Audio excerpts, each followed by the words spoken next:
Fine. Okay, మీ అందరికీ syllabus ఏదైతే ఉందో అదంతా కూడా you are aware of everything regarding the syllabus. మీ అందరికీ కూడా సిలబస్ పైన అవగాహన ఉంటుంది అని చెప్పేసి నేను అనుకుంటున్నాను. మనకు ఇక్కడ ఈ సెషన్ ఏదైతే ఉందో, so this is purely the orientation session. ఇదంతా కూడా ఈ రోజు నేను తీసుకున్నటువంటి సెషన్ ఏదైతే ఉందో ఇది ప్యూర్ గా ఓరియంటేషన్ కు సంబంధించినటువంటి సెషన్ అన్నమాట. అంటే ఏముంటుంది, అసలు మన అప్రోచ్ ఎలా ఉండాలి, ఓకేనా? What is the syllabus and what should be our approach, మన మెథడాలజీ, మన అప్రోచ్ ఎలా ఉండాలి, ఎలా ఉంటే మనకు మంచి మార్క్స్ వస్తాయి అనే దానిపైన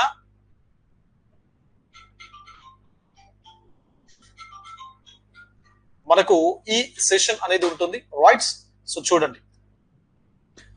right, so this slide depicts about 5 components. మీకు ఇక్కడ ఈ స్లైడ్ ఏదైతే ఉందో మీకు 5 కాంపోనెంట్స్ కు సంబంధించినటువంటి ఇన్ఫర్మేషన్ ఈ స్లైడ్ మీకు ఇవ్వడం జరుగుతూ ఉంటుంది. Okay, so number 1 about syllabus.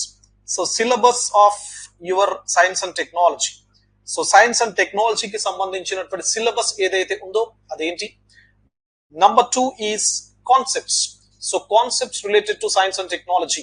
So science and టెక్నాలజీకి సంబంధించినటువంటి ప్రాథమిక భావనలు ఏవైతే ఉన్నాయో, సో ఎలాంటి ప్రాథమిక భావనల పైన మనం ఫోకస్ చేయాల్సినటువంటి అవసరం అనేది ఉంటుంది.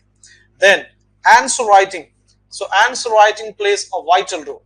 ఆన్సర్ రైటింగ్ అనేది చాలా కీలకమైనటువంటి పాత్రను పోషించడం జరుగుతుంది. కాబట్టి సో మీరు మాక్సిమం దీనిపైన ఎక్కువగా ఫోకస్ చేయాలని చెప్పేసి నా suggestion. And number 4 is resources. మరి ఎలాంటి రిసోర్సెస్ పైన మనము ఫోకస్ చేయాలి అంటే సైన్స్ అండ్ టెక్నాలజీ లోపల మంచి మార్క్స్ మనం గెయిన్ చేయడానికి ఎలాంటి రిసోర్సెస్ ను మనము సేకరించాలి. లైక్ ఎలాంటి బుక్స్ ఏవైతే ఉన్నాయో ఆర్ ఆన్లైన్ సోర్సెస్ ఏవైతే ఉన్నాయో వాటిని మనం ఎక్కడ ఎలా సేకరించాలి. Then number 5 is mark tests. After completion of your entire preparation or your syllabus, you should appear for different kinds of mock tests. So mock test lu ela appear kavali, dini valla elanti benefit anedi untundi. Okay, so ila manaku 5 categories ga ikkada ee roju meeku nenu cheppabothunnaటువంటి orientation class edaithe undo, so aa class ee 5 different segments ga nenu divide cheyadam jarigindi. So before begin the class, so ఈ class start చేయడానికన్నా ముందు నేను just I want give you nutshell regarding group 1 mains. So group 1 mains కు సంబంధించినటువంటి ఒక 5 minutes నేను మీతో మాట్లాడతాను. So is it audible and is it everything okay? నేను మాట్లాడేది కానీ మీకు అర్థమవుతుంది కదా? Just respond. Fine, okay. So మనకిక్కడ మీకు if you look at the group 1 mains, మీకు గ్రూప్ 1 మెయిన్స్ కు సంబంధించినటువంటి ఇన్ఫర్మేషన్ ను ఒకసారి మీరు చూసినట్లయితే, రైట్, సో గ్రూప్ 1 మెయిన్స్ మీకు ఆల్రెడీ ఈ సిలబస్ పైన నంబర్ ఆఫ్ పేపర్స్ పైన మీకు కంప్లీట్ గా అవగాహన ఉంటుంది అని చెప్పేసి నేను అనుకుంటున్నాను. ఓకేనా? So even though I take for 5 minutes about this particular segment. So group 1 mains లోపల మనకు వి హ్యావ్ 6 పేపర్స్. మనకు 6 పేపర్లు ఉన్నాయి, 6 పేపర్లు ఉంటాయి అని చెప్పేసి మీ అందరికి తెలిసినటువంటి విషయం. ఓకేనా? మరి ఇక్కడ గ్రూప్ 1 మెయిన్స్ కు సంబంధించి మనం ఏం కావాలి అంటే సక్సెస్ కావాలి. మన టార్గెట్ ఏంటి? సక్సెస్. సో సక్సెస్ ను మనం ఏ విధంగా డిఫైన్ చేయొచ్చు? సో సక్సెస్ కి ఏమైనా డెఫినేషన్ ఉందా అంటే, ఈ పర్టికులర్ జంక్చర్ లోపల ఈ పర్టికులర్ ఎగ్జామ్ కి సంబంధించి మనకు సర్వీస్ రావడమే సక్సెస్. మంచి మార్కులు వచ్చి ఒక మార్కుతో గ్రూప్ 1 మిస్ అయింది అనుకోండి, that should not be defined as a success. అంటే ఉద్యోగం రానంత మాత్రాన జీవితంలో ఫెయిల్యూర్ అయినట్టు కాదు నా దృష్టి. నేనేమంటున్నానంటే ఎగ్జామ్ లోపల ఫెయిల్యూర్ అయినట్టు లెక్క. కాబట్టి ఇక్కడ సక్సెస్ అంటే మీరు ఆర్డీఓ గానో లేదా డిఎస్పీ గానో లేదా సిటిఓ గానో లేకపోతే మీరు ఇంకా ఏదైతే మీ టార్గెట్ ఏదైతే ఇది వస్తే I will be very happy అని చెప్పేసి మీరు ఏ సర్వీస్ అయితే కోరుకుంటున్నారో ఆ సర్వీస్ కు గనక మీరు సెలెక్ట్ అయ్యారు అనుకోండి, సో మీరు సక్సెస్ అయినట్టు లెక్క. మరి ఈ సక్సెస్ కావాలి అంటే మనకు ఇక్కడ 2 రకాలుగా గుర్తుపెట్టుకోవాలి. నంబర్ 1, మార్క్స్ ఎక్కువగా తెచ్చుకోవాలా, అంటే ఒక పర్టికులర్ పేపర్ లోపల ఎక్కువగా లేదా ఓవరాల్ గా గ్రూప్ 1 మెయిన్ ఎగ్జామ్ లోపల పేపర్ అన్ని పేపర్స్ లోపల మార్క్స్ ఎక్కువగా తెచ్చుకోవాలా, లేదా సబ్జెక్ట్స్ ఏవైతే ఉన్నాయో సబ్జెక్ట్ ను ఎక్కువగా డెవలప్ చేసుకోవాలి. అంటే సో సబ్జెక్ట్ డెవలప్మెంట్ అనేది మనకు అవసరం లేదు. సబ్జెక్ట్ డెవలప్మెంట్ అనేది మనకు అవసరం లేదు. సబ్జెక్ట్ లోపల mastery, so mastery over the subject is not a matter and it is not at all required for this particular examination. So subject లోపల మనము తోపులు తురుంకాన్లు కావడం మనకు అవసరం లేదండి. మనకు కావాల్సింది ఏంటి అంటే ఇక్కడ ఇచ్చినటువంటి 6 పేపర్ల లోపల ఎక్కువ మొత్తం లోపల మార్క్స్ ను గెయిన్ చేయడం అనేది మనకు కావాలి. అంటే మాక్సిమం మనకు మార్క్స్ వచ్చినట్లయితే గ్రూప్ 1 లోపల మంచి సర్వీస్ రావడానికి అవకాశం ఉంది. జనరల్ గా everybody is on deputy collectors. So deputy collectors కావచ్చు, ఒకవేళ డిఎస్పీస్ కావచ్చు, లేకపోతే ఇతరత్ర పోస్టులు ఏవైతే ఉన్నాయో సో అవి కావచ్చు. అంటే ఈ సబ్జెక్ట్ కంటెంట్ మ్యాటర్ అంటే ఒక పర్టికులర్ పేపర్ ఉంది. ఫర్ ఎగ్జాంపుల్ ఏదైనా ఒక పర్టికులర్ పేపర్ ఉంది, పేపర్ 1 ఉంది అనుకోండి. మీకు పేపర్ 1 లోపల ఈ పేపర్ 1 కి ఒక 20 బుక్స్ ను మీరు రెఫర్ చేశారు, ఒక 20 రిసోర్సెస్ ను మీరు ఫాలో అవుతున్నారు అనుకుందాం. మరి 20 రిసోర్సెస్ డిఫరెంట్ రిసోర్సెస్ కనుక మీరు 20 రిసోర్సెస్ ను ఫాలో అవుతే మీకు సబ్జెక్ట్ పైన కంటెంట్ మ్యాటర్ డెవలప్ అవుతుంది. ఓకే, అంటే సబ్జెక్ట్ పైన మీరు మాస్టర్ అవ్వడానికి అవకాశం ఉంటుంది. బట్ మన టార్గెట్ ఏంటి అంటే మన టార్గెట్ సబ్జెక్ట్ పైన మాస్టర్ కావడం కాదు, ఎగ్జామ్ లోపల మనకు మంచి మార్కులు రావడం, ఆ మంచి మార్కులు రావడం వల్ల మనకు ఉద్యోగం రావడం. So that is success. కాబట్టి ఇక్కడ మీరు ఎక్కువగా మార్క్స్ పైన మాత్రమే మీరు దృష్టి పెట్టాలి. ఏ ఏరియాస్ ను మనం పాయింట్అవుట్ చేస్తే, ఏ ఏరియాస్ పైన ఎక్కువగా ఫోకస్ చేసినట్లయితే మనకు మాక్సిమం మార్క్స్ గెయిన్ చేయడానికి అవకాశం ఉంటుంది అనేదే మీ టార్గెట్ గా ఉండాలి. కాబట్టి ఇక్కడ ఈ ఇచ్చినటువంటి 6 పేపర్లు ఏవైతే ఉన్నాయో, ఈ 6 పేపర్స్ ఏవైతే ఉన్నాయో సో వాటి లోపల ఐ సజెస్ట్ యూ, నేను మీకు సజెస్ట్ చేస్తున్నాను ఏంటి అంటే పేపర్ 4, పేపర్ 1 నుంచి స్టార్ట్ చేస్తే paper 1, paper 4, paper 5 and paper 6.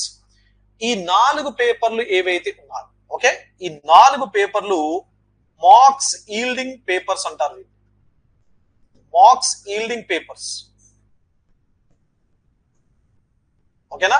So marks yielding papers అంటే అర్థం ఏంటి? పేపర్స్ అని నేను అంటున్నా, అందరు దీన్ని జనరల్ గా అనరు, నేను అంటున్నా. సో ఈ 4 పేపర్లు మీ జాబ్ను డిసైడ్ చేయడం లోపల కీలక పాత్ర పోషించేటువంటి పేపర్స్ అన్నమాట. ఎందుకు ఈ 4 పేపర్లను నేను పర్సనల్ గా మార్క్స్ ఈల్డింగ్ పేపర్స్ గా ట్రీట్ చేస్తా ఉన్నాను అన్నప్పుడు ఈ 4 పేపర్ల లోపల ఇచ్చినటువంటి కాంపోనెంట్స్ ఏవైతే ఉన్నాయో వాటికి ప్రాపర్ గా మీరు ఆన్సర్ గనక రిప్రజెంట్ చేయగలిగితే, ప్రాపర్ గా మీరు ఆన్సర్ ను ప్రెజెంట్ చేయగలిగితే తప్పనిసరిగా 10 మార్క్స్ కి మీకు మంచి మార్క్స్ రావడానికి అవకాశం ఉంటుంది. మంచి మార్క్ అంటే ఎంత? That may be the 9, that may be 8, 7 like that. Okay, కాబట్టి మీకు 10 మార్క్స్ కి మంచి మార్క్స్ రావడానికి అవకాశం ఉన్నటువంటి పేపర్స్ ఏంటి అంటే paper 1, paper 4, paper 5 and paper 6. కాబట్టి అంటే మిగతా పేపర్ 2 అండ్ పేపర్ 3 మరి రావా మార్క్స్ సార్, అసలు ఈ పేపర్ 2 అండ్ 3 చదవద్దా అని చెప్పేసి అంటే నో, మీరు తప్పనిసరిగా you should go through it. మీరు తప్పనిసరిగా చదవాల్సిందే, మీరు తప్పనిసరిగా ఆన్సర్ రైటింగ్ ప్రాక్టీస్ చేయాల్సిందే. బట్ నేనేమంటున్నాను అంటే ఇక్కడ ఈ మేజర్ గా ఈ 2 పేపర్స్ లోపల ఎలాంటి కాంపోనెంట్స్ ఉంటాయి అన్నప్పుడు మీకు ఇందు లోపల ఇండియన్ హిస్టరీ,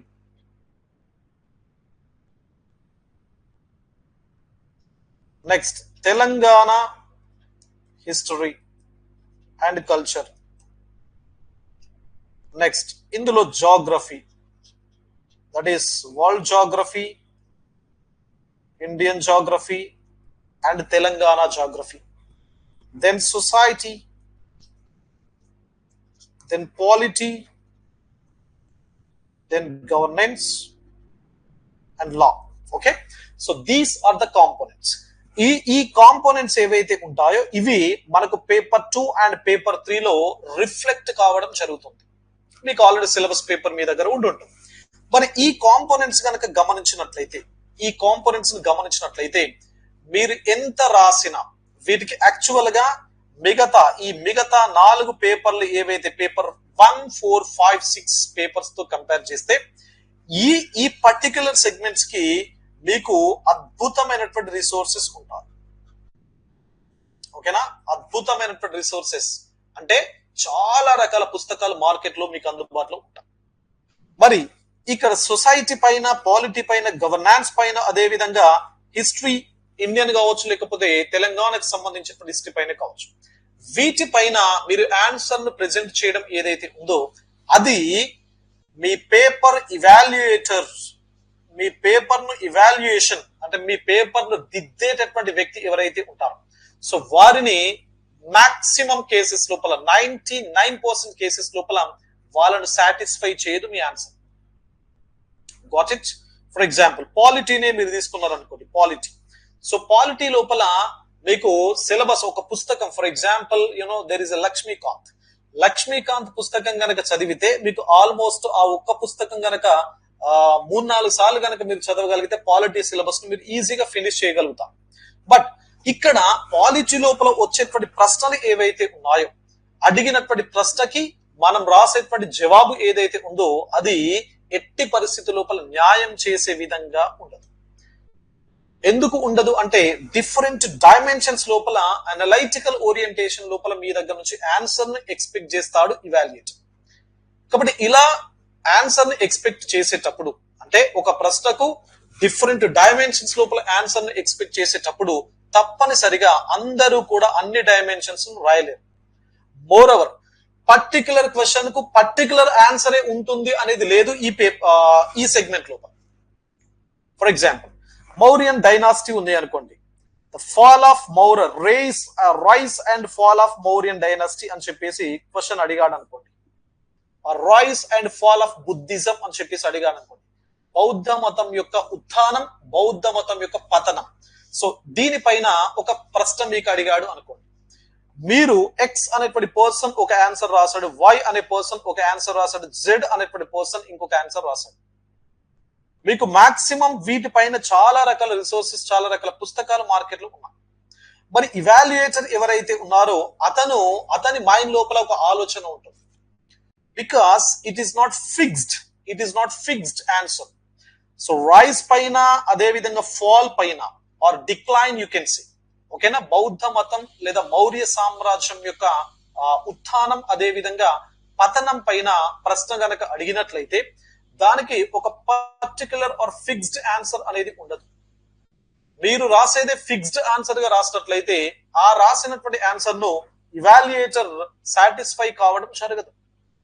మరి ఇలాంటి టైం లోపల తప్పనిసరిగా మనం రాసినటువంటి ఆన్సర్ కి మంచి మార్కులు రావనే చెప్పాలి. కాబట్టి ఇలాంటి డైమెన్షన్స్ లోపల ఫర్ ఎగ్జాంపుల్ పాలిటీ ఉంది, లైక్ ఇంటర్ స్టేట్ రిలేషన్స్ ఉన్నాయి, ఆర్ సెంట్రల్ స్టేట్ రిలేషన్స్ ఉన్నాయి, కేంద్ర రాష్ట్ర సంబంధాలు ఉన్నాయి. కేంద్ర రాష్ట్ర సంబంధాల లోపల గవర్నర్ యొక్క పాత్ర పైన మీ అభిప్రాయం ఏంటి అంటారు. So what is your opinion on governor in central state relations? So this is the question. If that will be asked in your examination, how will you right your answer? How will you present your answer? ఒకవేళ ఈ ప్రశ్న పైన మీకు exam లోపల రేపు గనక ప్రశ్న అడిగితే, ఈ కాన్సెప్ట్ పైన ప్రశ్న వస్తే దాన్ని జడ్జ్ చేయడం లోపల లేదా దాన్ని సాటిస్ఫై చేయడం లోపల మన డైమెన్షన్ ఎట్టి పరిస్థితి లోపల సరిపోదు. మనం ఎన్ని డైమెన్షన్స్ ను కవర్ చేసినా ఇవాల్యుయేటర్ మైండ్ లోపల ఇంకొక డైమెన్షన్ ఉంటుంది. ఎందుకో నాకు సాటిస్ఫై కాలేదు ఈ పేపర్ దిద్దుతున్నప్పుడు అని చెప్పేసి ఫీల్ అవుతా ఉంటాడు. కాబట్టి ఇట్లాంటి కేసెస్ లోపల గవర్నెన్స్ గురించి చెప్పనవసరం లేదు. కాబట్టి ఇవన్నీ కూడా మనం ఎంత రాసినా కూడా ఈ ఇవాల్యుయేటర్స్ ఎవరైతే ఉన్నారో వాళ్ళను సాటిస్ఫై చేయలేనటువంటి ఆన్సర్స్ మాత్రమే మనం రాయగలుగుతాం. మాక్సిమం ఎంత ఇన్పుట్ పెట్టినా కూడా, ఎన్ని గంటల టైం కేటాయించినా కూడా మనం ఎక్కువగా సాటిస్ఫై చేయలేము ఇవాల్యుయేటర్. బట్ ఇక్కడ ఒక సెగ్మెంట్ ఉంది, ఏంటి అంటే జాగ్రఫీ. ఈ అన్నిటిలో పేపర్ 2 and 3 లోపల జాగ్రఫీ సెగ్మెంట్ ఉంది కదా. బట్ జాగ్రఫీ సెగ్మెంట్ ఈ సైంటిఫిక్ పేపర్. జాగ్రఫీ అనేది ఒక సైంటిఫిక్ పేపర్. మరి ఈ సైంటిఫిక్ పేపర్ ఏదైతే ఉందో ఇక్కడ మీరు ఆన్సర్ కనుక రాయగలరు, ఎందుకంటే సైంటిఫిక్ పేపర్ అంటున్నాను కాబట్టి. So it includes scientific approaches, వీటికి ఒక శాస్త్రీయ పద్ధతులు ఉంటాయి కాబట్టి అలాంటి పద్ధతుల ద్వారా గనక మీరు రాయగలిగితే తప్పనిసరిగా ఈ సెగ్మెంట్, ఈ particular segment, that is what you know geography, ఈ జాగ్రఫీ సెగ్మెంట్ ఏదైతే ఉందో ఇక్కడ మీకు తప్పనిసరిగా మంచి మార్క్స్ గెయిన్ అవుతాం. బట్ ఇక్కడ మీకు ఈ పేపర్ ఏదైతే జాగ్రఫీ పేపర్, జాగ్రఫీ కాంపోనెంట్ ఏదైతే ఉందో ఇది హ్యూజ్ సిలబస్ ఇచ్చారు మీకు. ఆల్మోస్ట్ సివిల్ సర్వీసెస్ లోపల జాగ్రఫీ ఆప్షనల్ ఉంటుంది కదా, సివిల్ సర్వీసెస్ లోపల జాగ్రఫీ ఆప్షనల్ లోపల దట్ ఈస్ 500 మార్క్స్ వెయిటేజ్ ఉన్నటువంటి జాగ్రఫీ ఆప్షనల్ పేపర్ కి ఎంత సిలబస్ అయితే ఉంటుందో మాక్సిమం ఇక్కడ అన్ని కాంపోనెంట్స్ కవర్ చేశారు. అదే భయం అన్నమాట. ఓకేనా? So geography is a scoring component but the syllabus is huge, ఆ సిలబస్ ఈజ్ హెవీ. ఇది ఒకటి గుర్తుపెట్టుకోండి. జాగ్రఫీ మీరు ఏ విధంగా అప్రోచ్ అవుతారు, ఒకవేళ ఇందులోపల మీరు ఎంత ఎఫర్ట్ పెడితే మీకు మార్క్స్ అంత ఎక్కువగా రావడానికి అవకాశం ఉంటుంది, because it is a scientific component. Okay, మరి ఇక్కడ ఎందుకు ఈ 4 పేపర్ల లోపల ఎందుకు ఎక్కువగా స్కోర్ అవుతుంటాయి, ఈ 4 పేపర్స్ లోపల ఎందుకు ఎక్కువగా స్కోర్ అవుతుంటుంది అంటే ఇది paper 1 general essay. So paper 1 general essay అనేది జనరల్ ఎస్సేకి కూడా దేర్ ఇస్ నో లిమిట్ అనేది ఉండదు.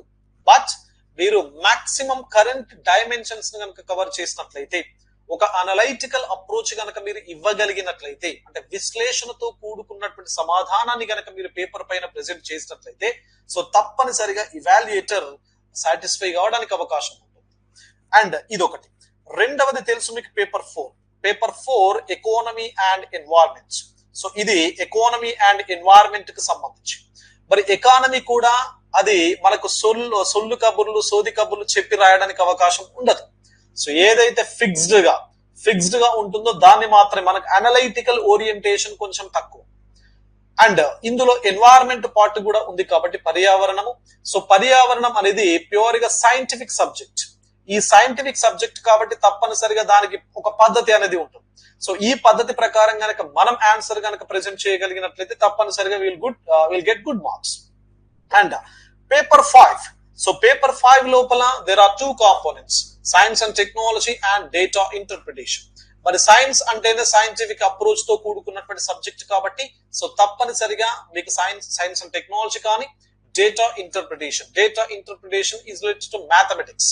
సో మ్యాథమెటిక్స్ కు రిలేటెడ్ గా ఉంటుంది కాబట్టి మీకు మాక్సిమం ఎలా మీకు ఆన్సర్ కనుక ప్రాపర్ గా మీరు ఇవ్వగలిగినట్లయితే, సొల్యూషన్ ప్రాపర్ గా ఇవ్వగలిగినట్లయితే మీకు 10 out of 10 మార్క్స్ మీకు రావడానికి అవకాశం అనేది ఉంటుంది. బట్ ఇక్కడ మనకు డేటా ఇంటర్ప్రిటేషన్ లోపల 10 మార్కర్ క్వశ్చన్స్ అనేవి ఇప్పుడు ఈ పర్టికులర్ ఎగ్జామినేషన్ లోపల మీకు లేవు, గతంలో ఉండేవి. ఇప్పుడు 1 మార్క్స్ 2 మార్క్స్ వెయిట్ ఇస్తూ ఉన్నటువంటి ప్రశ్నలు మీకు అడుగుతుంటారు. Then paper 6 that is Telangana movement. So Telangana movement కూడా ఎందుకు నేను హై మార్క్స్ ఈల్డింగ్ ఏరియాగా నేను ట్రీట్ చేస్తున్నాను అంటే, so the syllabus is very less, చాలా తక్కువ సిలబస్ ఉన్నది. అండ్ రిసోర్సెస్ కూడా చాలా తక్కువగా ఉంటాయి. అంటే మార్కెట్ లోపల దొరికేటువంటి పుస్తకాలు ఒక 2-3 పుస్తకాలు కనుక గట్టిగా చదివి ఒక మంచి ఆన్సర్ కనుక మనం తయారు చేసుకోగలిగితే, ఇక్కడ సిలబస్ తక్కువ కాబట్టి సిలబస్ తక్కువ, మార్క్స్ వెయిటేజ్ ఎక్కువ. కాబట్టి మీకు మాక్సిమం ఈ పేపర్ లోపల మంచి మార్క్స్ రావడానికి అవకాశం ఉంటుంది.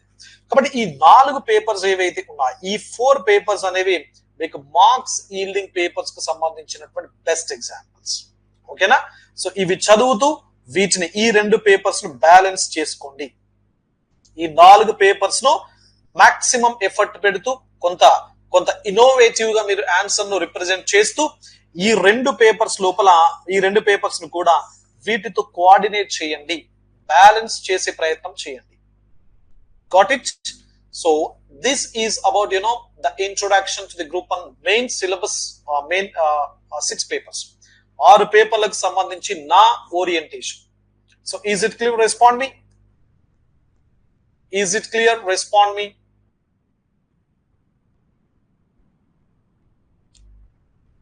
Right, SSRK Chaitanya. World geography లేదు కదా సార్. వరల్డ్ జాగ్రఫీ అనేది ఒక పర్టికులర్ హెడ్డింగ్ మీకు లేదు, బట్ అక్కడ ఇంటర్నల్ గా మీకు కాంపోనెంట్స్ ఉంటాయి. జియోమార్ఫాలజీ, ఓషనోగ్రఫీ అలాంటి కాంపోనెంట్స్ మీకు కనబడతా ఉంటాయి.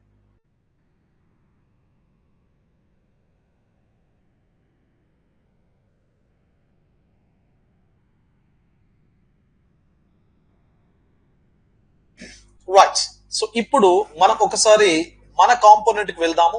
That is what you know, science and technology. మరి ఈ సైన్స్ అండ్ టెక్నాలజీకి సంబంధించి మీకు ఈ 5 కాంపోనెంట్స్ మీకు చెప్పాను. ఒకటి, అసలు సిలబస్ ఏంటి, so what is your syllabus, దానికి వెయిటేజ్ ఎంత ఇవ్వడం జరిగింది అనేది చూద్దాం. దెన్ ఎలాంటి కాన్సెప్ట్స్ ఉంటాయి, దెన్ ఆన్సర్ రైటింగ్ ఏంటి, రిసోర్సెస్ ఎలాంటి పుస్తకాలను కానీ ఎలాంటి రిసోర్సెస్ మనం ఫాలో అవ్వాలి, దెన్ మనం మార్క్ టెస్ట్లను ఎలా రాయాలి.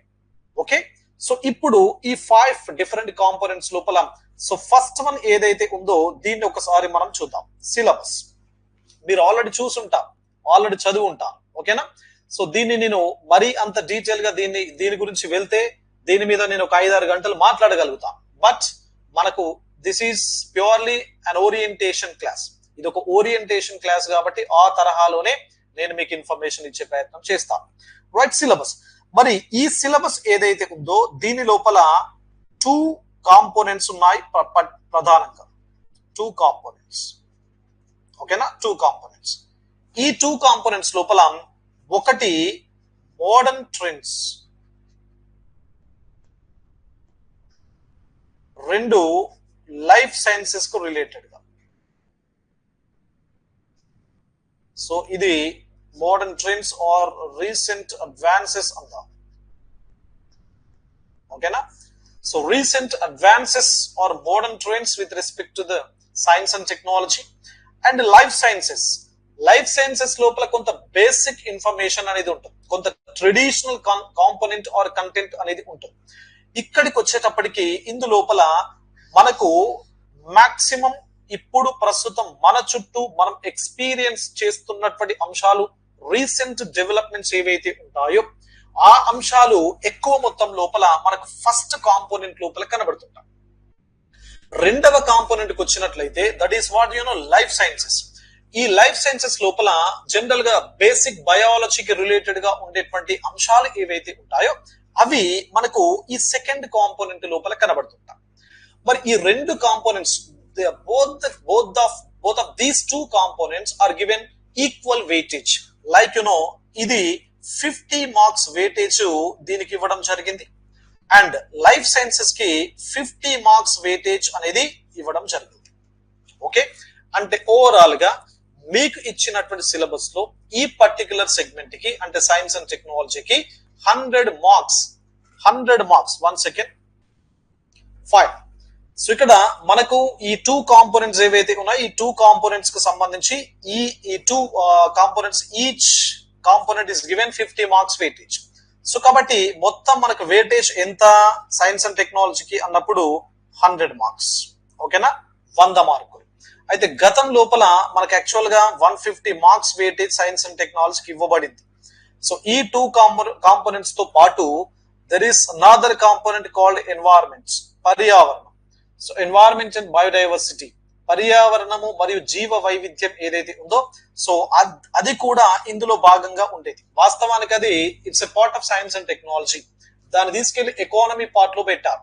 ఓకేనా, సో కాబట్టి ఇక్కడ దీన్ని చదివేటప్పుడు మీరు సైమల్టేనియస్ సైన్స్ అండ్ టెక్నాలజీ చదివేటప్పుడు సైమల్టేనియస్ గా ఎన్వైరన్మెంట్ పార్ట్ కూడా ఎకానమీ యాంగిల్ లోపల కొంత ఎకానమీ యాంగిల్ లోపల చదివే ప్రయత్నం చేయండి. రైట్, దెన్ మరి ఎలాంటి సిలబస్ ఎలా ఇవ్వడం జరిగింది అన్నప్పుడు మనకు ఈ 2 కాంపోనెంట్స్ ఒకసారి బ్రీఫ్ గా మనం ఈ 2 కాంపోనెంట్స్ ఏమున్నాయి అనేది చూద్దాం. Right, so this is all about you know first component. So paper 5 లోపల ఉన్నటువంటి ఫస్ట్ కాంపోనెంట్ దట్ ఈస్ ఇది, the role and impact of science and technology is the heading. ఇందులో 5 ఇచ్చారు చూడండి, 5 యూనిట్స్ ఇవ్వడం జరిగింది. ఈచ్ యూనిట్ ప్రతి యూనిట్ నుంచి మనకు 10 మార్కుల వెయిటేజ్ అనేది ఉంటుంది. So each unit is given 10 marks weightage. కాబట్టి 5 యూనిట్స్ కాబట్టి మొత్తం మనకు 5 into 10 50 మార్క్స్ అన్నమాట. 50 మార్కులు. ఓకే, మరి ఇక్కడ ఫస్ట్ సెగ్మెంట్ చూసినట్లయితే classical and emerging areas of science and technology అనేది హెడింగ్. క్లాసికల్ అంటే అర్థం ఏంటి? సాంప్రదాయబద్ధమైనటువంటి శాస్త్ర సాంకేతిక విజ్ఞానం. రెండవది ఏంటి? Emerging areas. ఎమర్జింగ్ అంటే అర్థం ఏంటి? ఇప్పుడు అత్యద్భుతంగా ఆవిర్భవిస్తున్నటువంటి, అభివృద్ధి చెందుతున్నటువంటి ప్రాంతాలు లేదా ఏరియాస్ ఏమున్నాయి? లైక్ నానో టెక్నాలజీ, రోబోటిక్స్ ఏదైతే ఉందో, 3D printing technology, artificial intelligence, ఇలా.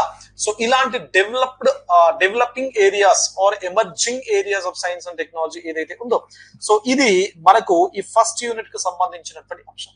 సో దీన్ని మళ్ళీ డీటెయిల్ గా వెళ్ళట్లేదు, జస్ట్ చూద్దాం. Value addition by science and technology, current science and technology developments in India and importance of science and technology as an engine for national development, industrial development and urbanisation. So these are the sub components of unit 1. So నేను మళ్ళీ ఒక్కొక్క chapter మీద detail గా నేను discussion మళ్ళీ ఇంకొక class తీసుకుంటాను. Okay, so ఇప్పుడు ఈ సెషన్ లో మట్టుకు జస్ట్ బ్రీఫ్ గా ఓవర్వ్యూ ఇచ్చేటువంటి ప్రయత్నం చేస్తాం. నంబర్ 2, రెండవది ఏంటి? National policy of science and technology. అంటే సైన్స్ అండ్ టెక్నాలజీ యొక్క జాతీయ విధానం ఏంటి? అసలు భారతదేశం ఏమనుకుంటుంది సైన్స్ అండ్ టెక్నాలజీ లోపల ఎలాంటి డెవలప్మెంట్స్ ను, ఎలాంటి సామాజిక ఆర్థిక అభివృద్ధి కార్యక్రమాలను రూపకల్పన చేసే దిశగా భారతదేశం ప్రణాళిక చేస్తుంది అనేదే national policy for science and technology. ఇందులో changes in policy from time to time, technology missions, ICT, basics in computers, robotics, nanotechnology and communication. So these are the subcomponents of unit 2. And come to unit 3. మూడవ unit కి వచ్చినట్లయితే మీకు space programme in India and its applications with special reference to industrial, agricultural and other rural development activities.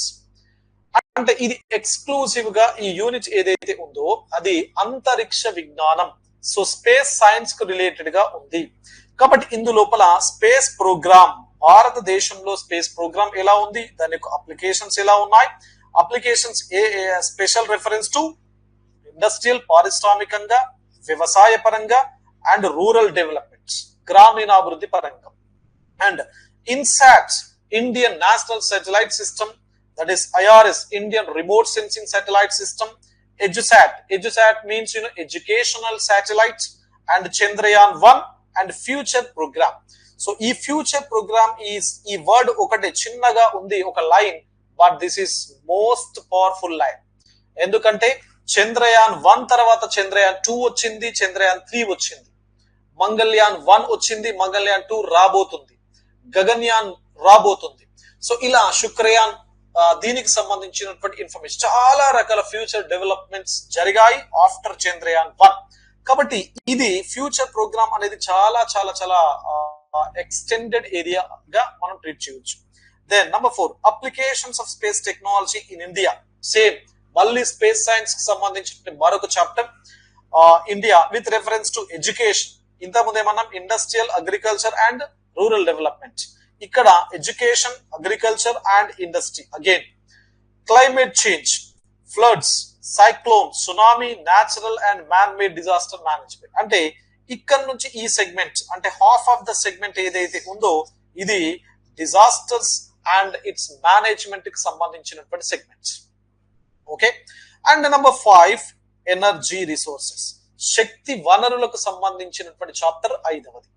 ఇందు లోపల renewable and non renewable energy resources, పునరుత్పాదకం కానటువంటి ఇంధన వనరులు ఏవైతే ఉంటాయో సో వాటి యొక్క డీటెయిల్డ్ ఇన్ఫర్మేషన్ పైన మనకు ఈ యూనిట్ అనేది ఉంటుంది. సో దీని లోపల చూడండి, energy demands, Indian energy scenario, hydral, thermal, nuclear, importance of renewable resources like solar, wind, small, mini, micro hydral, biomass, waste based energy, geothermal energy, tidal and fuel cells energy. Then energy security అంటే శక్తి లేదా ఇంధన భద్రత, role of science and technology in energy security. So biofuel cultivation and extraction, జీవ ఇంధనాలు ఉంటాయి కదా, biodiesel and bio ethanol. So వాటికి సంబంధించినటువంటి కాంపోనెంట్ కూడా ఈ యూనిట్ లోపల ఇంక్లూడ్ చేయడం అనేది జరిగింది. కాబట్టి ఇలా మీకు 5 చాప్టర్స్ ఉంటాయి. ఈ chapter is given 10 marks weightage. కాబట్టి మొత్తం 5 chapters or 5 units you can say. అందులోపల ప్రతి చాప్టర్ కి ఆర్ యూనిట్ కి 10 మార్క్స్ వెయిటేజ్ ఉంటుంది. కాబట్టి మొత్తం మనకు 50 మార్క్స్ ఉంటుంది. కాబట్టి ఇదంతా కూడా కొంత మాక్సిమం రీసెంట్ డైనమిక్స్ ఏదైతే ఉందో, రీసెంట్ డెవలప్మెంట్స్ ఏవైతే ఉన్నాయో వాటితో కూడుకున్నటువంటి కాంపోనెంట్ అన్నమాట. Got it? దెన్ ఇంకొకటి చూద్దాం. ఇంకొకటి చూసినప్పుడు ఇది ప్యూర్ గా మనకు లైఫ్ సైన్సెస్ కు రిలేటెడ్ గా ఉండేటువంటి అంశం. లైఫ్ సైన్సెస్ అంటే బయాలజీ బేస్ గా ఉండేటువంటి అంశం అన్నమాట. సో ఏముంది చూడండి, modern trends in application of knowledge of science. ఇది హెడింగ్ అన్నమాట. హెడింగ్ ను పక్కన పెట్టండి. సో ఇక్కడ కూడా మనకు 5 చాప్టర్స్ ఉన్నాయి.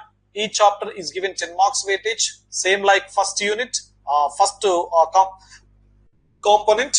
ఇక్కడ చూడండి, ఫస్ట్ యూనిట్ ఆర్ చాప్టర్ చూస్తే క్రాప్ సైన్స్ ఇన్ ఇండియా, భారతదేశంలో పంటల విజ్ఞానం అనేది దీని పేరు. ఇందులో క్యారెక్టరిస్టిక్స్ ఆఫ్ ప్లాంట్స్, మొక్కల లక్షణాలు, క్రాప్ ప్లాంట్స్ ఏంటి, ఫారెస్ట్ స్పీషీస్ ఏంటి, మెడిసినల్ అండ్ అరోమాటిక్ ప్లాంట్స్ ఏంటి, యూస్ఫుల్ అండ్ హార్మ్ఫుల్ ప్లాంట్స్ ఏంటి, and utility for man kind. అలాంటి ప్లాంట్స్ వల్ల మానవునికి ఎలాంటి ప్రయోజనాలు ఉంటాయి. ఇది సింపుల్ బేసిక్ థింగ్స్ అనేవి ఉంటాయి ఇక్కడ. Then number 2, concept of biotechnology and applications of genetic engineering and stem cell research. అంటే ఇది ఎక్స్క్లూజివ్ గా బయోటెక్నాలజీకి రిలేటెడ్ గా ఉండేటటువంటి యూనిట్ అన్నమాట. సో దీనిలో బయోటెక్నాలజీ ఇన్ అగ్రికల్చర్ అంటే వ్యవసాయ రంగం లోపల జీవ సాంకేతిక శాస్త్రం యొక్క పాత్ర ఎలా ఉంటుంది, దానిలో bio fertilizers, bio pesticides, biofuels, tissue culture, cloning etcetera, ఇవన్నీ కూడా అందులో ఉంటాయి. అండ్ ఎన్వైర్మెంట్ అంటే అగ్రికల్చర్ తో పాటు ఎన్వైర్మెంట్ అంటే పర్యావరణం లోపల కూడా బయోటెక్నాలజీ యొక్క రోల్ ఏంటి అనేది. సో ఇందులో biotechnology in environmental cleanup process అంటే ఎన్వైర్మెంట్ ను క్లీన్ చేయడం లోపల, పరిశుభ్రం చేయడం లోపల బయోటెక్నాలజీ యొక్క రోల్ ఏంటి అనేది. Then number 3 is food biotechnology అంటే ఆహార జీవ సాంకేతిక శాస్త్రం. సో ఈ మధ్య కాలం లోపల తెలంగాణ లోపల ఫుడ్ సేఫ్టీ ఆఫీసర్స్ ఎవరైతే ఉన్నారో, ఫుడ్ ఇన్స్పెక్టర్స్ ఎవరైతే ఉన్నారో, హైదరాబాద్ లోపల ఉన్నటువంటి మాక్సిమం రెస్టారెంట్స్ పైన, మాక్సిమం ఫుడ్ కోర్ట్స్ పైన, సో ఫుడ్ సెంటర్స్ ఏవైతే ఉన్నాయో వాటిపైన వాళ్ళు విపరీతంగా సో కంటిన్యూస్ గా రేట్స్ చేస్తా ఉన్నారు. కాబట్టి ఇది న్యూస్ లో ఉంది కాబట్టి దీనిపైన మనకు డిఫరెంట్ డైమెన్షన్ లోపల క్వశ్చన్ అడగడానికి అవకాశం ఉంటుంది.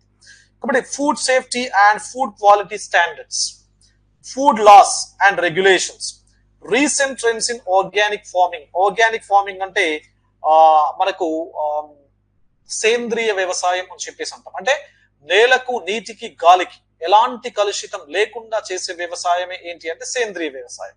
కాబట్టి recent trends in organic farming, farm mechanization అంటే పంటలకు సంబంధించిన యాంత్రీకరణ ఎలా ఉంటుంది. So safe drinking water, defluoridation and other techniques. So ఇది మనకు 3rd చాప్టర్ లో ఉంది. దెన్ 4th చాప్టర్ లో microbial infections. This is purely pathology అంటే వ్యాధులకు సంబంధించినటువంటి ఇన్ఫర్మేషన్ పూర్తి స్థాయి లోపల. బ్యాక్టీరియా వల్ల ఎలాంటి వ్యాధులు వస్తాయి, వైరస్ల వల్ల ఎలాంటి వ్యాధులు వస్తుంటాయి, ప్రోటోజువా జీవుల వల్ల ఎలాంటి వ్యాధులు వస్తుంటాయి, అదే విధంగా ఫంగల్ ఇన్ఫెక్షన్స్ ఎలా ఉంటాయి. ఈ 4 కాంపోనెంట్స్ పైన మనకు ఈ యూనిట్ అనేది ఉంటుంది. సో ఇందులో ఇచ్చినటువంటి అన్ని కూడా అవే సెగ్మెంట్స్ గా ఉంటాయి. దెన్ మరి వ్యాధి వచ్చినప్పుడు ఎక్కడికి వెళ్తాం? హాస్పిటల్ వెళ్తాము. వ్యాధి రాకముందే మనం జాగ్రత్తలు తీసుకుంటాం. సో జాగ్రత్తల్లో భాగంగా కొన్ని కెమికల్ సబ్స్టాన్సెస్ మన బాడీ లోపలికి ఇంజెక్ట్ చేయడం జరుగుతుంది. సో ఆ కెమికల్స్ కాంపోనెంట్స్ ఏవైతే ఉన్నాయో దే ఆర్ కాల్డ్ వ్యాక్సిన్స్, టీకాలు. సో కాబట్టి ఈ టీకాలకు సంబంధించినటువంటి ఇన్ఫర్మేషన్ ఉంటుంది. టీకాల్లో రకాలు ఇలా ఉంటాయి. ఇమ్యూనిటీ, ఓకేనా. సో ఇంట్రొడక్షన్ టు ఇమ్యూనిటీ, వ్యాధి నిరోధకత గురించినటువంటి పరిచయం. Then fundamental concepts in vaccination and traditional methods of vaccine production అంటే సాంప్రదాయ పద్ధతుల లోపల టీకాలను మనం ఏ విధంగా తయారు చేస్తాం, దానికి ఎగ్జాంపుల్ కూడా ఇచ్చాడు. ఒకటి డిపిటి టీకాను ఎలా తయారు చేస్తామో, రెబీస్ టీకాను ఎలా తయారు చేస్తాం. అంటే సాంప్రదాయ పద్ధతులతో పాటు మోడర్న్ వ్యాక్సిన్ ప్రొడక్షన్ కూడా ఇచ్చారు. ఇందులోపల hep B vaccine, that is hepatitis B vaccine తయారీని ప్రత్యేకంగా పాయింట్అవుట్ చేయడం అనేది జరిగింది. కాబట్టి ఇలా మీకు ఈ 2 కాంపోనెంట్స్ ఏవైతే ఉన్నాయో, so these are about syllabus. ఇవి మీకు సిలబస్ ను డిపిక్ట్ చేసేటువంటి అంశాలు అన్నమాట. మరి ఇక్కడ ఈ ఫస్ట్ కాంపోనెంట్ ఏదైతే ఉందో సిలబస్ అనేటువంటి కాంపోనెంట్ అని చెప్పేసి అనుకుంటున్నాం కదా, ఈ సిలబస్ అనేటువంటి కాంపోనెంట్ ఇలా ఉంది. మరి ఇందులో సెకండ్ కాంపోనెంట్ ఏంటి?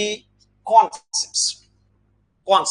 ఎందుకంటే మీరు కాన్సెప్ట్స్ పైన ఎంత స్ట్రాంగ్ గా ఉంటారో సైన్స్ అండ్ టెక్నాలజీ లోపల స్ట్రాంగ్ గా మీరు ఈ కాన్సెప్ట్స్ పైన, అంటే కొన్ని రకాల కాన్సెప్ట్స్ ఏవైతే ఉన్నాయో, బేసిక్ కాన్సెప్ట్స్, బేసిక్ టర్మినాలజీ ఏదైతే ఉందో, ప్రాథమిక అంశాలు ఏవైతే ఉన్నాయో వాటిపైన మీకు ఎంత అవగాహన ఉంటే, ఫర్ ఎగ్జాంపుల్ ఇక్కడ లాంచ్ వెహికల్ ఉంది, లాంచ్ వెహికల్ వాహక నౌక అని చెప్పేసి అంటాం. దీన్నే ఇంకొక భాషలో సింపుల్ గా మనం అర్థం చేసుకోవడానికి ఏమంటామంటే రాకెట్ అని చెప్పేసి పేరుతో పిలుస్తుంటాం. మరి అసలు రాకెట్ అంటే అర్థం ఏంటి? రైట్. అదే విధంగా ఫ్యూల్, సో ఫ్యూల్ ఇంధనం అని చెప్పేసి అంటాం. అంటే రాకెట్స్ లోపల మనం దేన్ని ఫిల్ చేయడం జరుగుతూ ఉంటుంది అంటే ప్రతి స్టేజ్, అంటే రాకెట్ లోపల ఒక దశ ఉందా, 2 దశలు ఉన్నాయా, అది రకరకాల రాకెట్స్ ఉంటాయి మనకు, 3 దశలు ఉన్నాయా, 4 దశలు ఉన్నా, సో ఆ స్టేజెస్ ఎన్ని ఉన్నాయి, ఏ స్టేజ్ లోపల దేన్ని మనం నింపడం జరుగుతుంది, ఏ ఫ్యూల్ ను మనం ఫిల్ చేయడం జరుగుతుంది, whether it is solid fuel or liquid fuel, ఘన ఇంధనమా ద్రవ ఇంధనమా. మరి ఘన ఇంధనం అయితే దాని పేరేంటి, ద్రవ ఇంధనం అయితే దాని పేరేంటి, అండ్ ఆక్సిడైజర్, ఇంధనం బర్న్ కావడానికి, ఇంధనం మండడానికి తోడ్పడేటువంటి ఆక్సిడైజర్ మనకు అవసరం. మరి ఏ స్టేజ్ లోపల ఏ ఇంధనాన్ని ఎలాంటి ఆక్సిడైజర్ మండించడం జరుగుతుంది అనేది కూడా మనకి ఇంపార్టెంట్ అన్నమాట. దెన్ పేలోడ్ అంటే ఏంటి, దెన్ వార్ హెడ్ అంటే ఏంటి, రేంజ్ అంటే ఏంటి, ఇలా అంటే ఇలా చాలా రకాల, జస్ట్ నేను ఇక్కడ ఒక 4-5 అంశాలను మీరు పాయింట్అవుట్ చేస్తున్నాను. చాలా రకాల బేసిక్ టర్మినాలజీ ఏదైతే ఉంటుందో ఈ బేసిక్ టర్మినాలజీ పైన మనకు ఒక కాన్సెప్చువల్ క్లారిటీ అనేది అవసరం.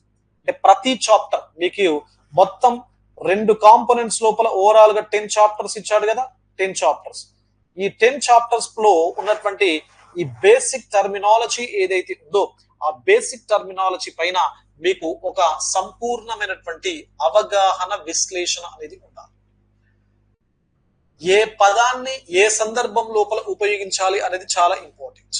ఎందుకంటే science and technology is a scientific paper. Science and technology అనేది సైంటిఫిక్ అప్రోచ్ తో కూడుకున్నటువంటి పేపర్ కాబట్టి మీకు మాక్సిమం మార్క్స్ గెయిన్ చేయడానికి అవకాశం ఉంటుంది. కాబట్టి సో ఇలా ఈ టర్మినాలజీ పైన, ఈ కాన్సెప్ట్స్ పైన మీరు పర్ఫెక్ట్ అవగాహన తెచ్చుకున్నటువంటి ప్రయత్నం చేయాలి. Got it. మరి ఇక్కడ మీరు మాక్సిమం 360 డైమెన్షన్ ఏదైతే ఉందో, సో 360 డైమెన్షన్ లోపల ఈ వర్కౌట్ చేయాలి ప్రతి కాన్సెప్ట్ పైన. ఫర్ ఎగ్జాంపుల్ మీకు 360 డైమెన్షన్ అంటే అర్థం ఏంటి? For example I'm giving you one particular example, like 3D printing ఉందనుకుందాం. 3D ప్రింటింగ్ టెక్నాలజీ, ఓకేనా? సో 3D ప్రింటింగ్ టెక్నాలజీ అంటే 3D printing, 3 dimensional printing technology అనేది ప్రస్తుతం ఎక్కువగా న్యూస్ లోపల ఉన్నటువంటి ఒక టెక్నాలజికల్ అడ్వాన్స్మెంట్ అన్నమాట. నేను దాని గురించి నేను టచ్ చేయట్లేదు, జస్ట్ డైమెన్షన్ చెప్తున్నా, ఎలా ఇన్ఫర్మేషన్ ను మనం గ్యాదర్ చేసుకోవాలి అనేది. ఓకేనా? లైక్ ఇప్పుడు 3D ప్రింటింగ్ అంటే ఏంటి అంటే basic information are basic introduction. ఓకేనా? అంటే 3D ప్రింటింగ్ అంటే ఏంటి, అసలు 3D ప్రింటింగ్ కు సంబంధించినటువంటి ప్రాథమిక అంశాలు ఏముంటాయి అనే దానిపైన వర్కౌట్ చేయాలి. దెన్ మరి 3D ప్రింటింగ్ లోపల ఎలాంటి స్టేజెస్ ఉంటాయి అంటే దశలు, ఎన్ని దశల లోపల ఈ 3D ప్రింటింగ్ టెక్నాలజీని మనం ఇంప్లిమెంట్ చేసి ఒక వస్తువును తయారు చేస్తాము అనేది ఒకటి. మరి 3D ప్రింటింగ్ కు సంబంధించినటువంటి బెనిఫిట్స్, ఎలాంటి ప్రయోజనాలు ఉంటాయి, మరి 3D ప్రింటింగ్ కు సంబంధించినటువంటి అప్లికేషన్స్ అంటే ఎలాంటి అనువర్తనాలు ఉంటాయి, మరి 3D ప్రింటింగ్ కు సంబంధించినటువంటి ఛాలెంజెస్ అంటే ఎలాంటి సవాళ్లు ఉంటాయి.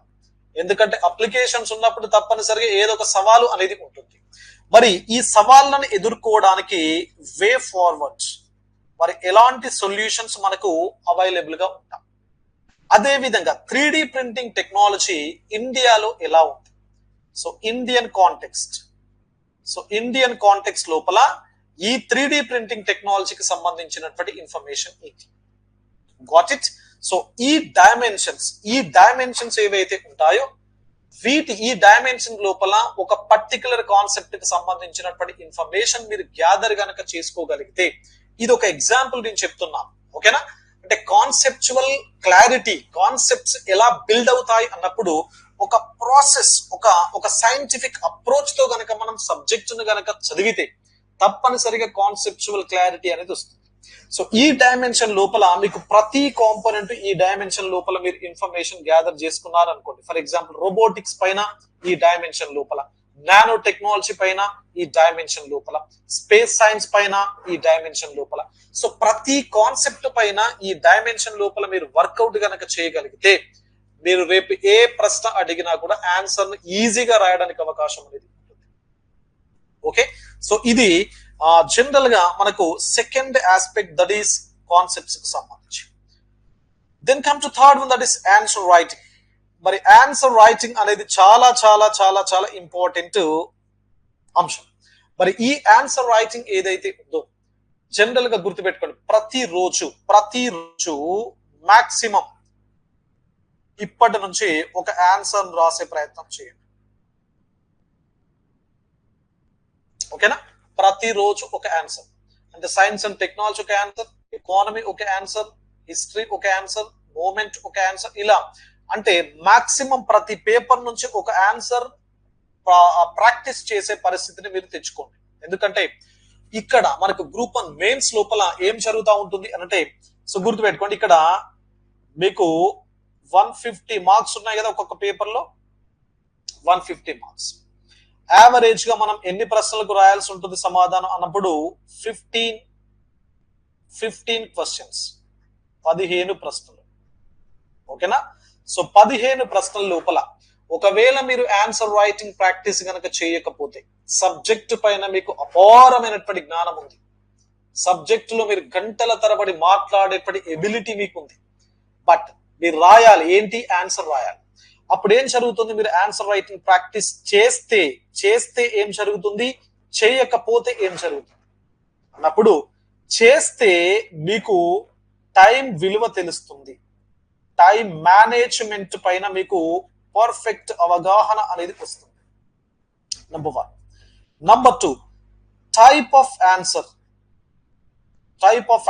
అంటే ఎలాంటి ప్రశ్నకు ఎలాంటి ఆన్సర్ ను రాస్తే మంచి మార్క్స్ రావడం జరుగుతుంది అనేది తెలుస్తుంది మీకు. సో మీకు 15 out of 15 అటెంప్ట్ చేయడానికి అవకాశం అనేది ఉంటుంది. మరి 15 out of 15 కనుక అటెంప్ట్ చేయగలిగితే మాక్సిమం మీకు యావరేజ్ గా ఒక ప్రశ్నకు 5 మార్కులు వేసుకున్న 15 into 15 75 మినిమం వస్తుంటా, మినిమం. ఒకవేళ మీకు 7 or 8 కనుక ఫిచ్ అయ్యా అనుకోండి మార్క్స్, సో 7 మార్క్స్ ఫిచ్ అవుతాయి లేదా 8 మార్క్స్ కనుక ఫిచ్ అయినాయి అంటే మీకు మాక్సిమం స్కోర్ రావడానికి అవకాశం అనేది. Got it? ఒకవేళ ఆన్సర్ రైటింగ్ ప్రాక్టీస్ చేయకపోతే ఏం జరుగుతుంది? ఆన్సర్ రైటింగ్ ప్రాక్టీస్ చేయకపోతే మీకు టైం మేనేజ్మెంట్ పైన అవగాహన ఉంటుంది. అంటే ఏమవుతుంది? మీకు ఫర్ ఎగ్జాంపుల్ ఫస్ట్ క్వశ్చన్ ఉంది, మీకు మంచి ఆన్సర్ మీ దగ్గర ఉంది, ఈ ఫస్ట్ క్వశ్చన్ కి మీరు మంచిగా బాగా రాయాలి అని చెప్పేసి చాలా, అంటే మీకున్నటువంటి ప్రతి ప్రశ్నకు జనరల్ గా, సో ఎవ్రీ క్వశ్చన్ మీకు ఎంత టైం ఇవ్వబడుతుంది అంటే 12 minutes. Each question is given 12 minutes of time, అంటే యావరేజ్ గా టైం. ఓకేనా? మరి 12 నిమిషాల లోపల మీరు 1 నిమిషం లేదా 2 నిమిషాలు మీరు బ్రెయిన్ స్టార్మ్ చేయాలి. సో బ్రెయిన్ స్టార్మ్ గనక చేసి, అంటే ఈ ప్రశ్న చూడగానే ఇమీడియట్ గా మీరు ఆన్సర్ రాయడం స్టార్ట్ చేయొద్దు. ఆ ప్రశ్నను ఫస్ట్ మనం అర్థం చేసుకునేటువంటి ప్రయత్నం చేయాలి. చాలా మంది ఇక్కడ అర్థమైంది ఏంటంటే, చాలా మంది ఏం చేస్తారంటే క్వశ్చన్ చూడగానే అక్కడ విశ్లేషించండి అన్నాడా, వ్యాఖ్యానించండి అన్నాడా, వివరించండి అన్నాడా, ఏమన్నాడు అనే దాన్ని పరిగణ లోపలికి తీసుకోకుండా, అసలు సవాళ్ళు అడిగాడా, ప్రయోజనాలు అడిగాడా, ఏం అడిగాడు అని చెప్పేసి పాయింట్ ని కన్సిడర్ చేయకుండా రోబోటిక్స్ కనబడుతుంది, రోబోటిక్స్ పైన ఇక రాస్తూనే ఉంటారు. లేదా నానో టెక్నాలజీ కనబడుతుంది, నానో టెక్నాలజీ పైన రాస్తూనే ఉంటారు. ఫర్ ఎగ్జాంపుల్ ఇక్కడ రోల్ ఆఫ్ నానో టెక్నాలజీ అన్నాడు. Nano technology with special reference to the agriculture అన్నాడు అనుకోండి, ఆర్ ఇండస్ట్రీ అన్నాడు అనుకోండి, ఇండస్ట్రీ. అప్పుడు మీరు ఆన్సర్ ఎలా రాస్తారు? రోల్ ఆఫ్ నానో టెక్నాలజీ, ఇది బేసిక్ ఇన్ఫర్మేషన్ మీరు ఇవ్వాలి. రోల్ ఆఫ్ నానో టెక్నాలజీకి సంబంధించిన బేసిక్ ఇన్ఫర్మేషన్ ఇవ్వాలి. అంటే నానో టెక్నాలజీని మీరు డిఫైన్ చేయాలి. అండ్ నానో టెక్నాలజీకి రోల్ ఏ ఏ రంగాల లోపల ఏ విధంగా ఉంది అని చెప్పేసి జస్ట్ బ్రీఫ్ ఇన్ఫర్మేషన్ ఇవ్వాలి. అప్పుడు మీకు విత్ స్పెషల్ రెఫరెన్స్ దేనిగాడు అగ్రికల్చర్. కాబట్టి అగ్రికల్చర్ ని ఎక్కువగా మీరు ఫోకస్ చేయాలి. అంటే role of nano technology in agriculture అన్నప్పుడు నానో టెక్నాలజీ యొక్క డెఫినేషన్ కి మీకు ఒక మార్క్ ఇవ్వబడుతుంది.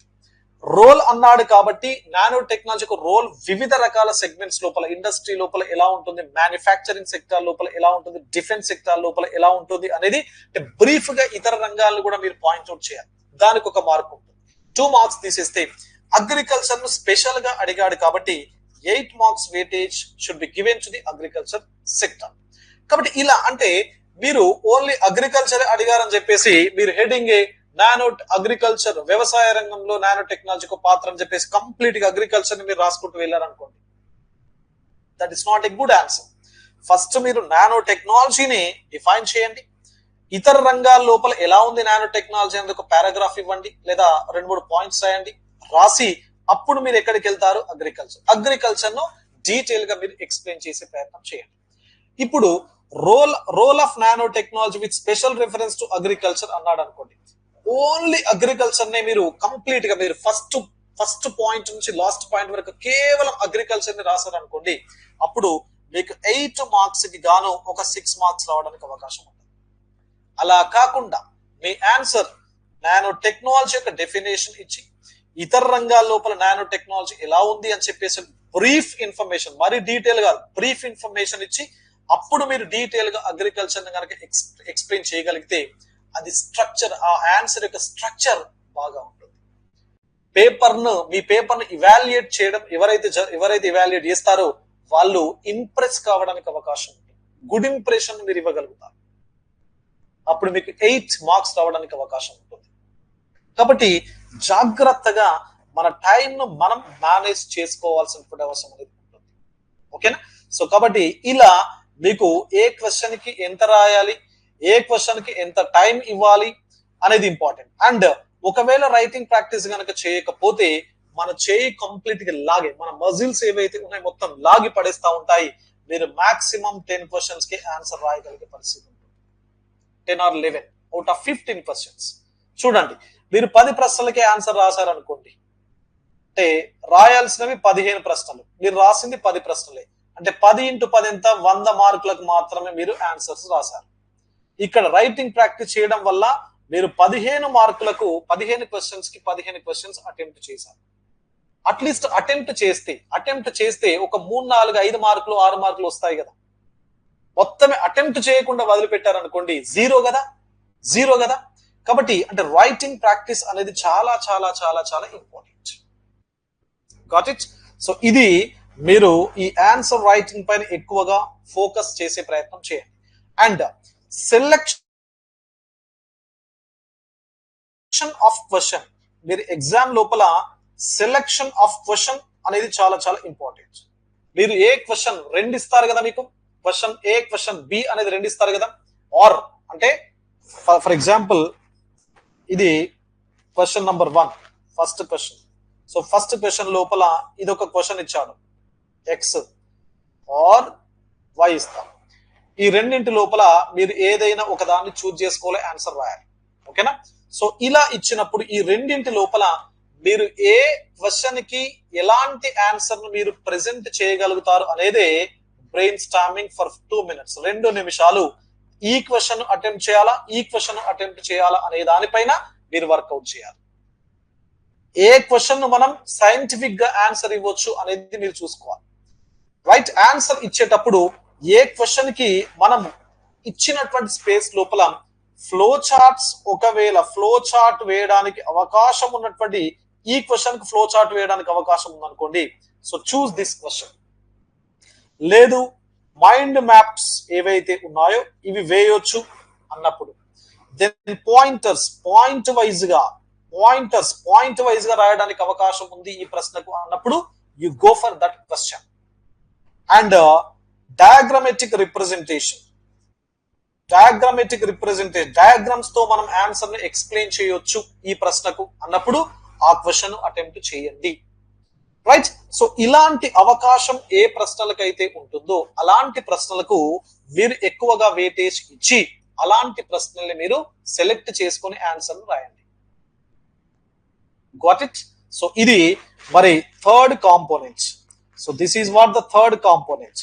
Then come to the fourth component, resources. మరి ఎలాంటి రిసోర్సెస్ మనం ఎక్కువగా కలెక్ట్ చేసుకోవాలి అన్నప్పుడు ఈ రిసోర్సెస్ కు సంబంధించి గుర్తుపెట్టుకోండి, రిసోర్సెస్ పైన మీకు సైన్స్ అండ్ టెక్నాలజీ అనేది ప్యూర్ డైనమిక్. మరి రిసోర్సెస్ కు సంబంధించి మనకు మేజర్ గా రిలేటెడ్ వెబ్సైట్స్, ఓకేనా, రిలేటెడ్ వెబ్సైట్స్. లైక్ ఇప్పుడు స్పేస్ సైన్స్ ఉంది అనుకోండి, సో స్పేస్ సైన్స్ కప్పుడు మీరు తప్పనిసరిగా ఇస్రో వెబ్సైట్ ను చూడాలి.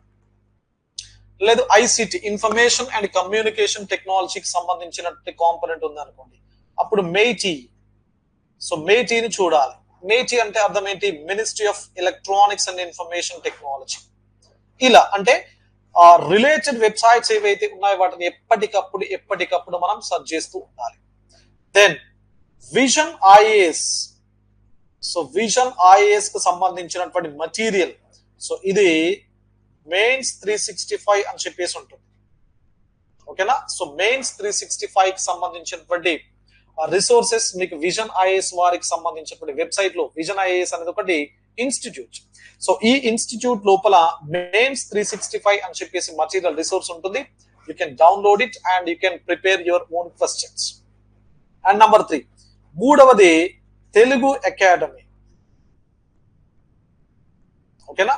సో తెలుగు అకాడమీకి సంబంధించినటువంటి పుస్తకాలు, మరి తెలుగు అకాడమీకి సంబంధించినటువంటి పుస్తకాలు 100% మీకు ఇన్ఫర్మేషన్ ఇవ్వవు, ఆ ఓరియంటేషన్ కూడా ఇవ్వవు వాస్తవానికి. బట్ మనకు ఒక రిసోర్స్ గా ఈ తెలుగు అకాడమీ టెక్స్ట్ ఏదైతే ఉందో వీటిని కూడా మీరు దగ్గర పెట్టుకునేటువంటి ప్రయత్నం చేయండి.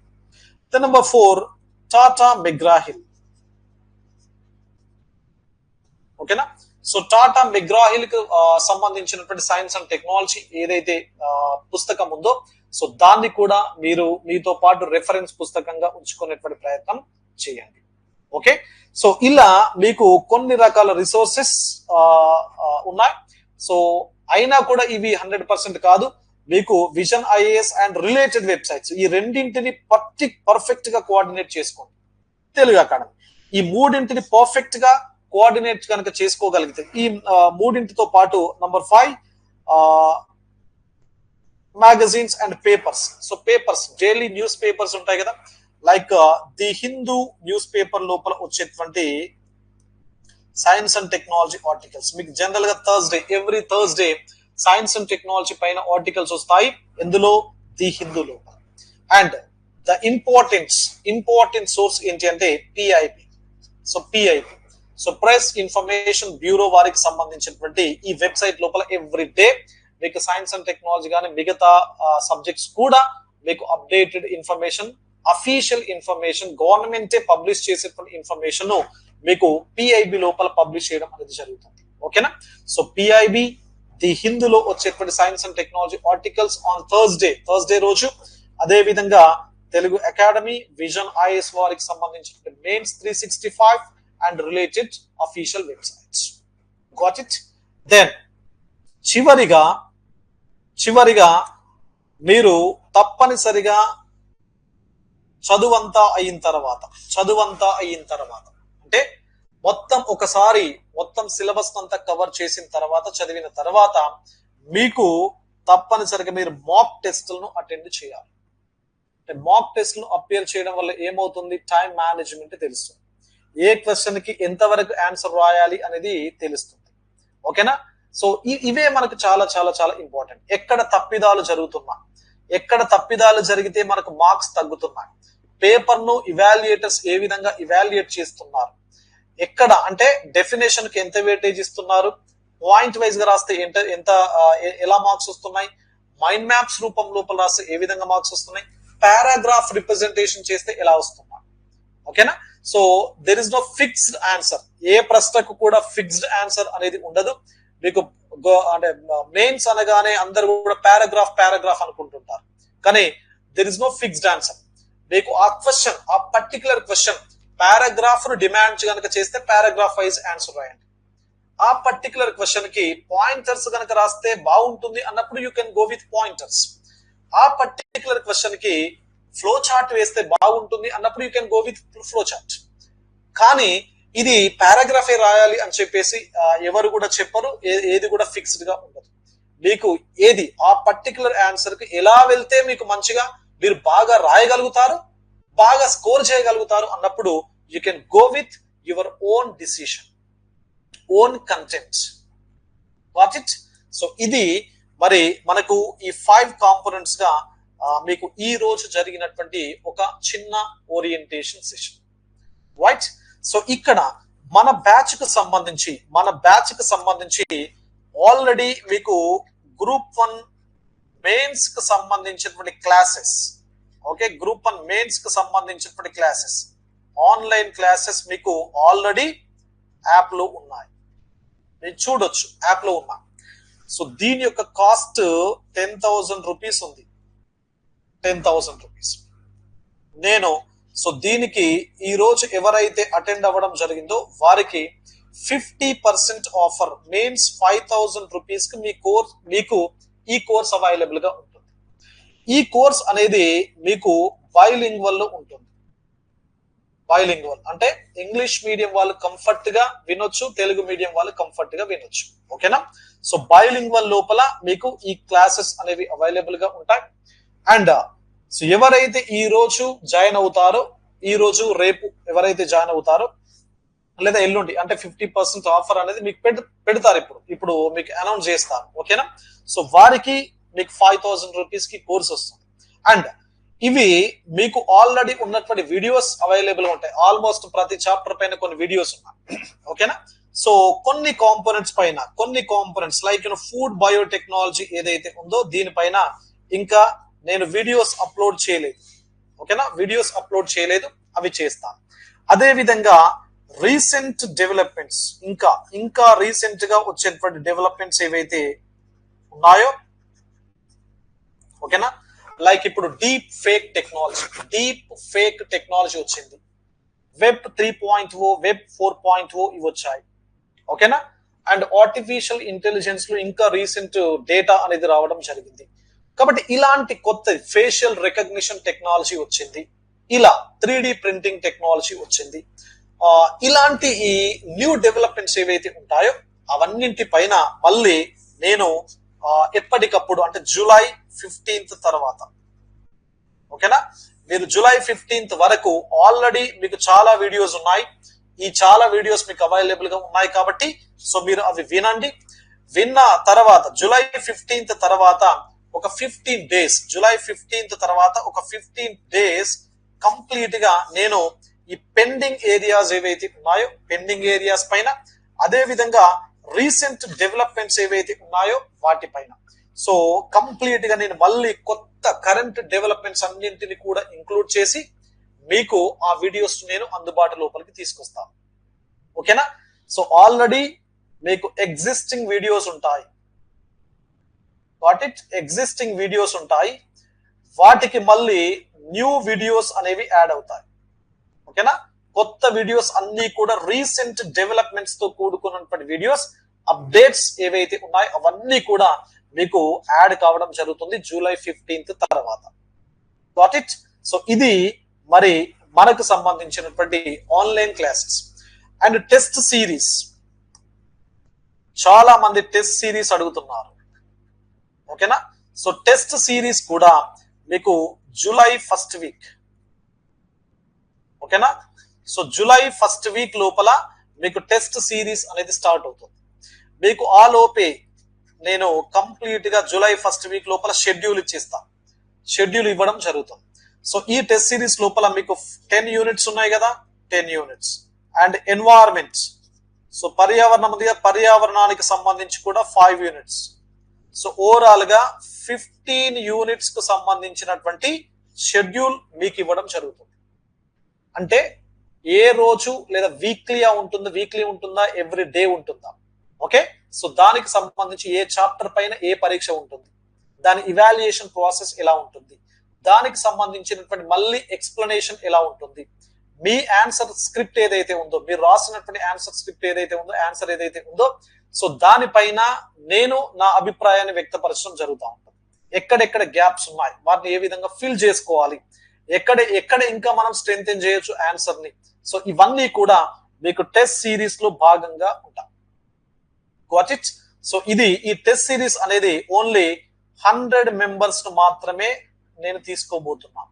Only 100 members. ఎందుకంటే నాకు ఎక్కువ మందిని తీసుకున్నటువంటి టైం నాకు లేదు. అంటే 100 కన్నా ఎక్కువగా ఆన్సర్ స్క్రిప్ట్స్ ను ఇవాల్యుయేట్ చేసేటువంటి టైం నాకు లేదు.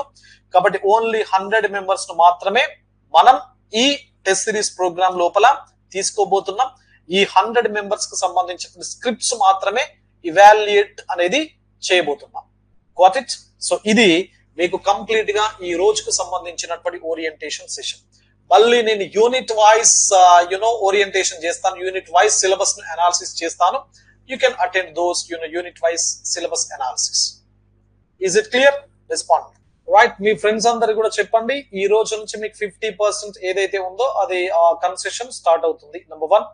నెంబర్ 2, మీకు ఆల్రెడీ వీడియోస్ ఉన్నాయి. ఇప్పుడున్నటువంటి మీకు క్లాసెస్ ఏవైతే ఆన్లైన్ క్లాసెస్ ఏవైతే ఉన్నాయి ఆల్రెడీ వీడియోస్ ఉన్నాయి. ఆ వీడియోస్ తో పాటు వాటికి చాలా డెవలప్మెంట్స్, అంటే science and technology is a dynamic component. Science and technology అనేది ఎప్పటికప్పుడు మారుతుంది, ఎప్పటికప్పుడు డైనమిక్ గా ఉంటుంది. So for the last 1 year, ఈ లాస్ట్ 1 year లోపల జరిగినటువంటి కంప్లీట్ డైనమిక్స్ ఏవైతే ఉన్నాయో అవన్నీ కూడా న్యూ వీడియోస్ ఏవైతే ఉన్నాయో వాటిని మీకు జూలై 15th తర్వాత నేను యాడ్ చేయబోతున్నాను. అండ్ ఎక్కడైతే మనకి ఇప్పటి వరకు 1-2 ఏరియాస్ లోపల చిన్న కాంపోనెంట్స్ మిగిలిపోయి పెండింగ్ ఉన్నాయి, జస్ట్ చిన్నగా అక్కడక్కడ పెండింగ్ టాపిక్స్ ఏవైతే ఉన్నాయో వాటిని కూడా నేను జూలై 15th తర్వాత యాడ్ చేస్తాను. రైట్. మీరు ఇప్పటికీ మీకు చాలా వీడియోస్ అవైలబుల్ గా ఉన్నాయి. మీరు you can go through those videos. Right. So ఆ వీడియోస్ విన్న తర్వాత జూలై 15th కి నేను కంప్లీట్ డెవలప్మెంట్స్ నేను యాడ్ చేస్తాను. అండ్ టెస్ట్ సిరీస్ కూడా మనకు జూలై ఫస్ట్ వీక్ లోపల స్టార్ట్ అవుతుంది. Right. I tell you test series fee నేను చెప్తాను. అది మీకు జూలై ఫస్ట్ వీక్ లోనే నేను అనౌన్స్ చేస్తాను. You can join. Right. Thank you one and all. Have a great day.